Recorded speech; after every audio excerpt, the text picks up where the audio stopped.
Hey YouTube, Ed here with Jack of all trades, and welcome back to another video. So today what we are going to do is we are going to test and review the Commander NV100 digital night vision system by Oneleaf. So let's just stop talking and let's get right into the review.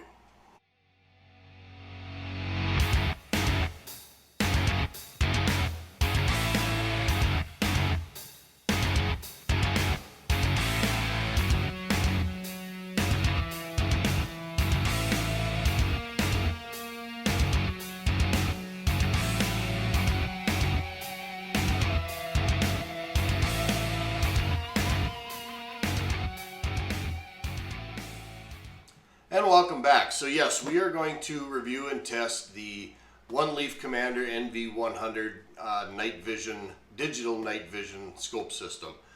This is a clip-on system. It clips onto your existing scope, and I have to qualify, Oneleaf did send me this to do a review. I'm not, however, getting paid for it. They just sent me the product and said, here, please do a review on this. And you know me well enough, I'm going to give you an honest review of it. So let's just quickly go through an unboxing and discuss what you get in the box. You get your various and sundries, your cleaning cloth, your instructions, and a little notification to tell you to take the battery protector off.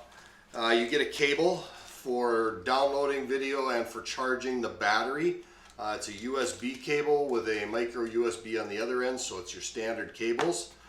You also get some wrenches and some various other sundries here. You get a cap for the IR flashlight, just a bag of goodies.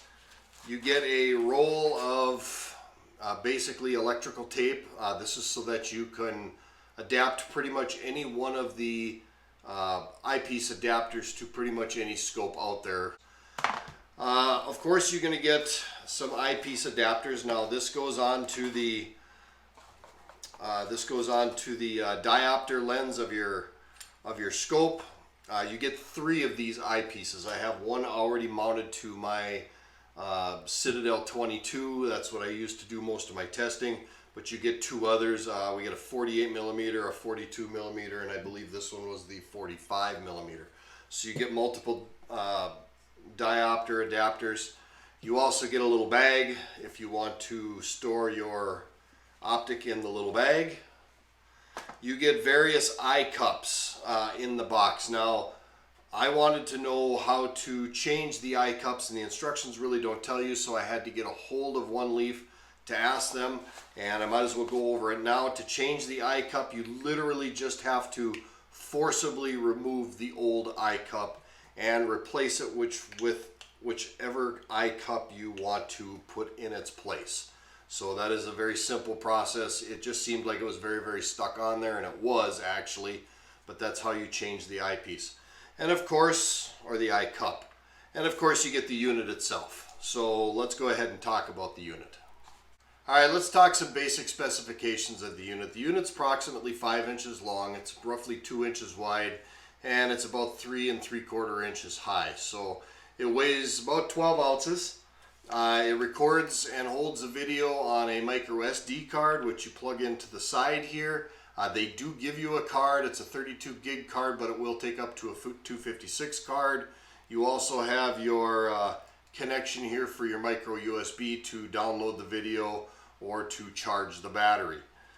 Like I said, overall weight of the unit is approximately 12 ounces. It is battery operated. It uses an 18650 flat top battery. Now there's 2 kinds of batteries.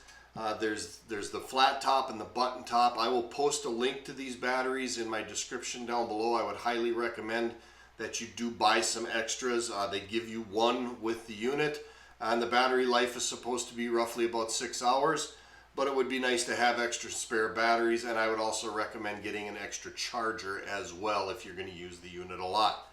It is an infrared night system. It does have an IR illuminator on it, and the IR illuminator is adjustable as far as the beam focus is concerned.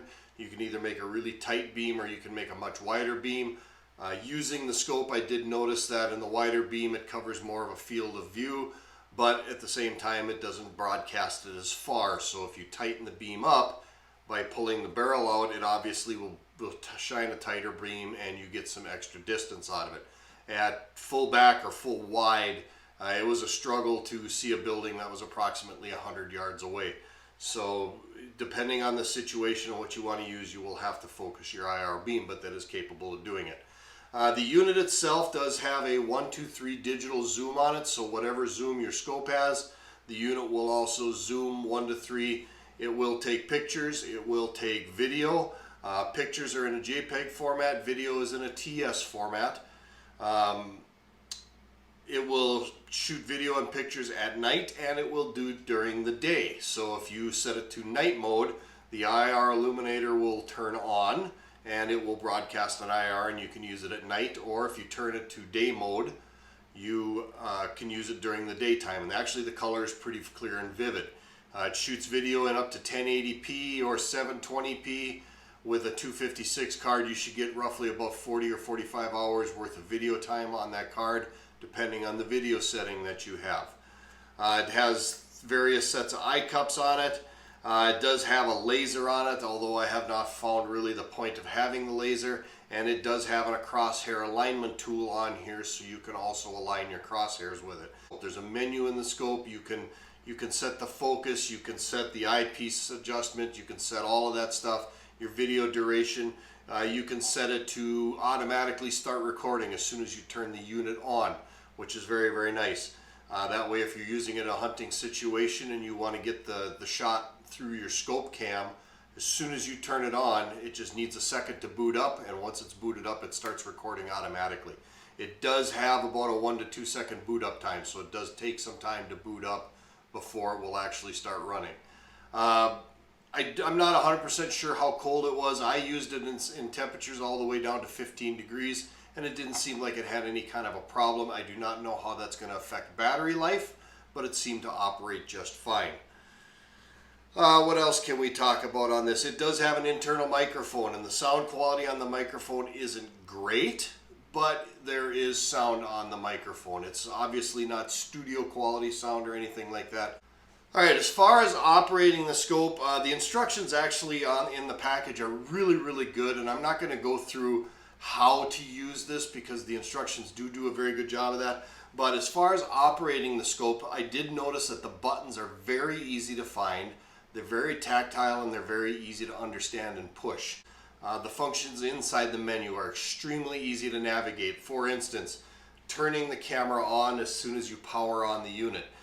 It's the second or third item down in the menu item, and you just simply select on or off. Very, very simple. I didn't do a whole lot of instruction reading. I just glanced over it, and I just basically fired it up and started pushing buttons, and I was able to get it to record. I did have a difficult time trying to figure out how to get this thing to set up correctly on my rifle to get the proper focus and eye relief and make everything work as it should. Understand, if you buy this, it's going to take a little trial and error on your part to make the adjustments correct, to get everything lined up correctly, to get everything straight so that your crosshairs aren't crooked. Just understand, this is not a simple throw it on in 5 minutes and click it into place and you're up and running. It's going to take some preparation to do so. You're going to have to get the adapter lined up so your crosshairs are straight. You're going to have to get the adapter in the right position so you get your eye relief correct. You are going to have to adjust the diopter when you first initially turn it on to get the proper focus for the diopter. Then you're going to have to focus it for the scope when you get it in here.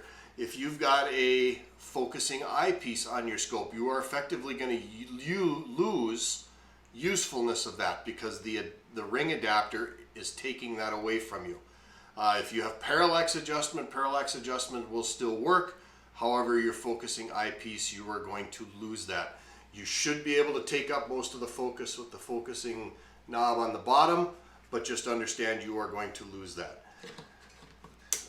When you do adjust the power on your power ring, it will show up on the video as you are adjusting power on the power ring, and I will post some video here in just a little bit of me actually using the scope, shooting some targets with the scope, just to show you how it looks and to show you what the view from the scope looks like.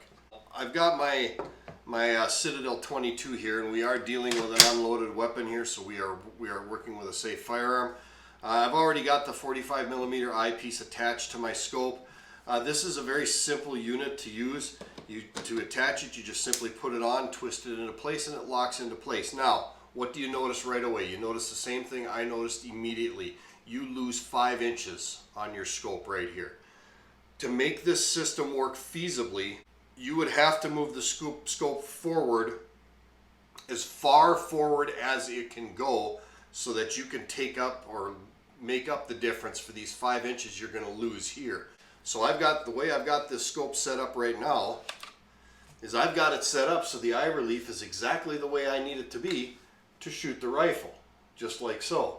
But if I attach the NV100, all of a sudden I lose 5 inches and I got to come way back here and I'm in an uncomfortable position. You also notice you have to have your eye very, very close to the eyepiece. I would not recommend this for a high power rifle. I certainly wouldn't put it on your 300 Winchester, 300 Winchester Magnum, 30-06, 270, or even a 308 for that matter, anything with a amount of recoil on it. Otherwise, you're going to end up with a black eye. With a 22 rimfire, anything on an AR platform would probably be okay, and obviously all your air rifles would be perfectly fine and suitable, but I would really have a hard time putting my eye this close to something on a high power rifle just so I didn't have the chance of getting scope eye.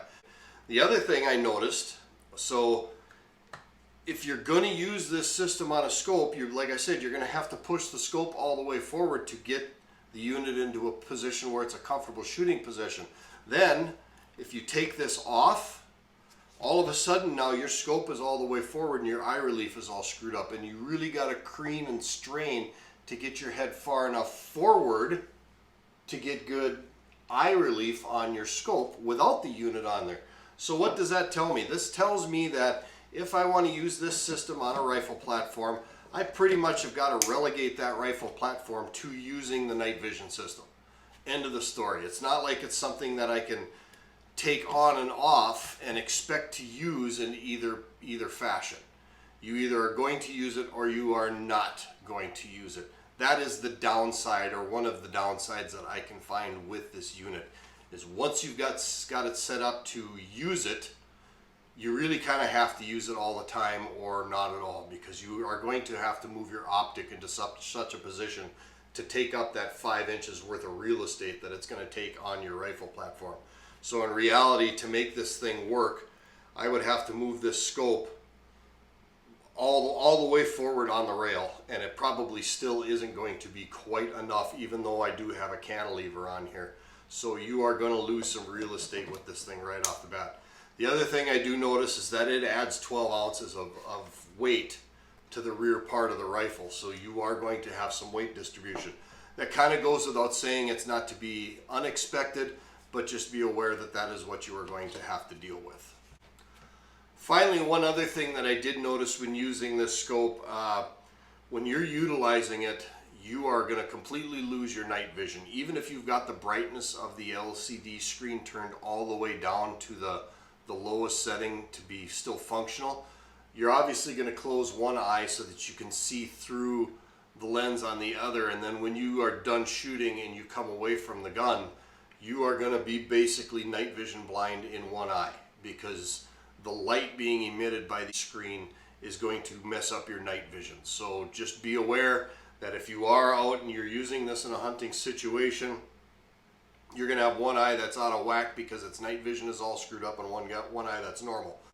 So just understand that, so that you don't start tripping all over yourself and not being able to move around and see and function. Give yourself some time to let your eye readjust to the light, because it is going to get messed up by this.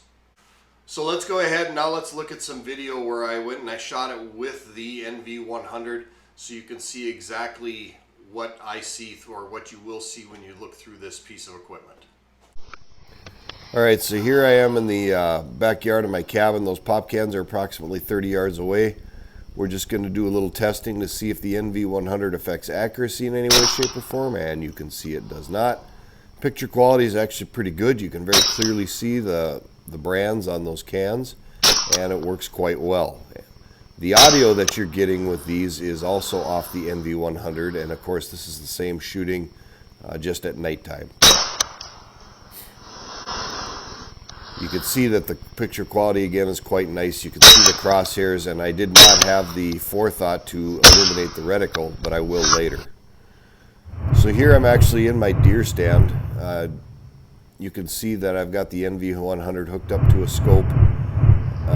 You can very clearly see the deer. It's not any problem whatsoever. The picture quality is actually quite good.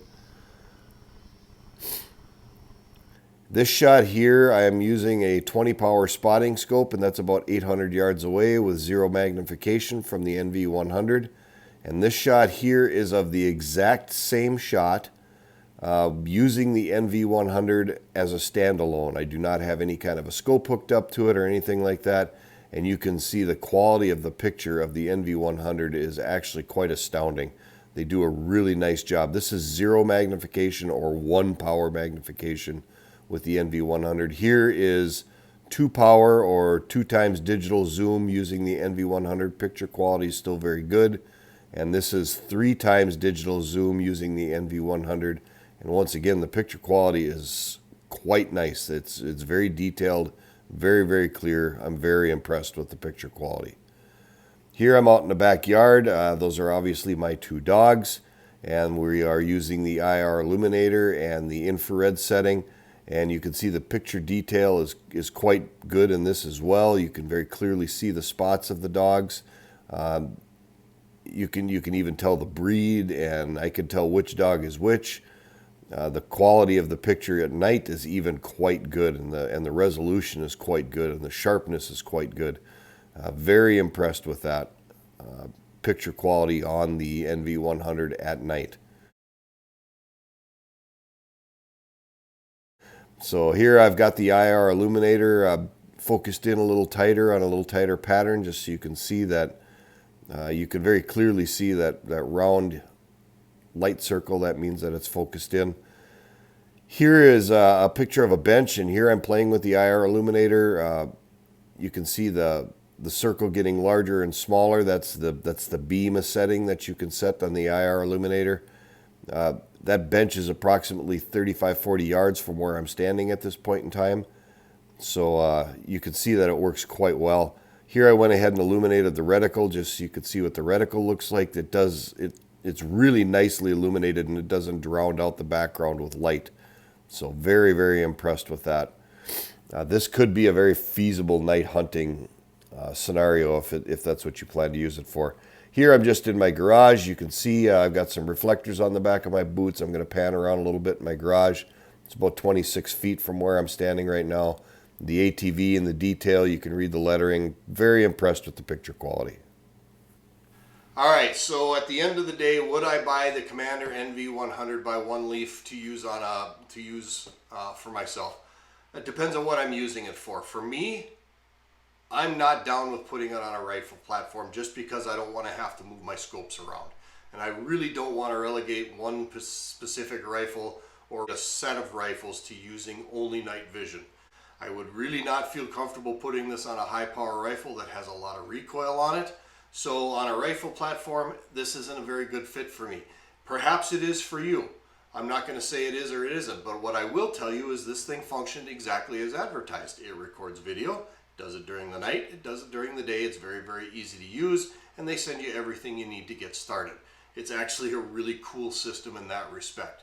Now, for me, I can totally see me using this as a spotting scope application or as a standalone spotter or night vision scope. I can totally see me using it for that. I'm just not really hip with throwing it onto a rifle platform at this time.